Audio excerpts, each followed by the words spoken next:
So hi, this is Nick Williams. I'm sitting here with Anne Jersh. Hi Anne, how are you doing? I'm really good, thank you. Good, well thanks. You are the author of 3 books, one of which is The Future Is Yours. Yeah.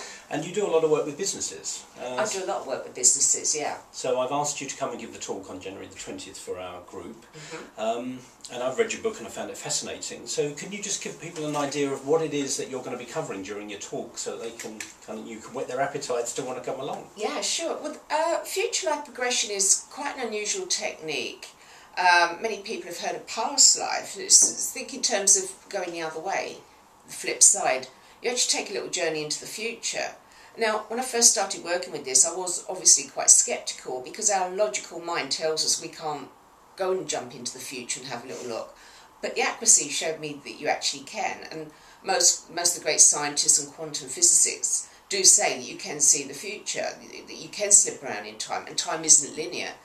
But anyway, we've worked with this for a long time now, and we found the accuracy was phenomenal. So I would start working with people, and they would go back and tell their boss various things, and after a while the boss started to come in and say, well, okay, I need to have a little look at this. You've made a few predictions here that have turned out, it's things I know but my staff are not meant to. Firstly, stop telling my staff things that I don't want them to know, and what else can we find out? So then the boss goes and tells his mate when he's playing golf, and the whole thing's grown.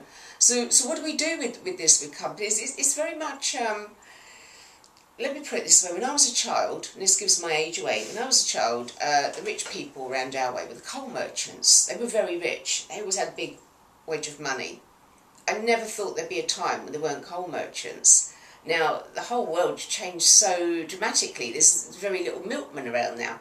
A lot of my friends were in IT in the 80s, making a lot of money. They were out of work or earning hardly anything in the 90s. So the world is constantly changing, and you need to know, is your industry going to be around? What direction is it going to be in? You need to have the best new thing. You need that. I mean, you absolutely do to survive. It's not just about these days about sort of staying on track. You have to be thinking Ahead of the game. And what I've found reading your book is that it's about finding that kind of intersection between what you love doing and what the developments in that area are as well. Absolutely. Because, like you were talking about, like, say, complementary medicine. Yeah. You know, what was big in complementary medicine 20 years ago, or alternative therapies, stuff like that, has changed over the last 20 years a lot. So it's like knowing what's coming down the line. So if you know you're going to stay in, you know, complementary therapies or something, what are the ones coming down the line that you might be interested in? Absolutely, because a lot of the time it's that angels are kind of all the rage now. And it's really, if you go spend thousands on training in something, and then there's 3 other angel therapists or 3 other Reiki masters within a couple of streets of you, you're going to struggle. You're not going to even make your money back. So you need to know where the industry is going. But you're really right. It's also about loving what you do. It's so much about loving what you do. I regularly meet people who start something up because they think it will make them a lot of money, and it's not going to if they're not into it. You know, if you do something you're passionate about, and a lot of the time when I look at alternate futures, one of the best things I work with is alternate futures. We often get to what is the best thing for that person. Something that they'll love and succeed with. Absolutely, it's marrying the two, because unfortunately creative people and spiritual people, when they do what they love, they often don't make the money. You know, they spend too long playing with things, and it's so easy to play. I mean, don't I know it with what I do?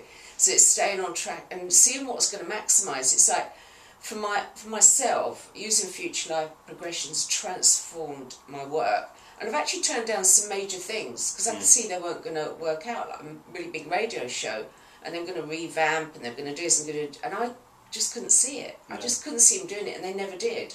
And I'd have put in a couple of years massive amount of work, and it wouldn't have happened. So you've wasted a lot of energy. So you can see where you can waste energy and where to invest your energy. Anybody in business knows that one. That put years and years into something. If only I'd have used that instead. And we use that all the time. It's like one of my clients was starting out, learned graphic art from leaving uni, very, very good, and said, do I go in the direction of web or 3D? 3D is going to be a lot more work. Now, this is going back quite a few years. The thing that would have been obvious was web. It would have been obvious you go back 15 years to go the direction of web. but we could clearly see 3D was the way to go. Now he's got a really good, successful company. These days, everyone's got a nephew or an uncle that does the web for them, or they've already got, there's so many people doing the web, there's not many doing 3D.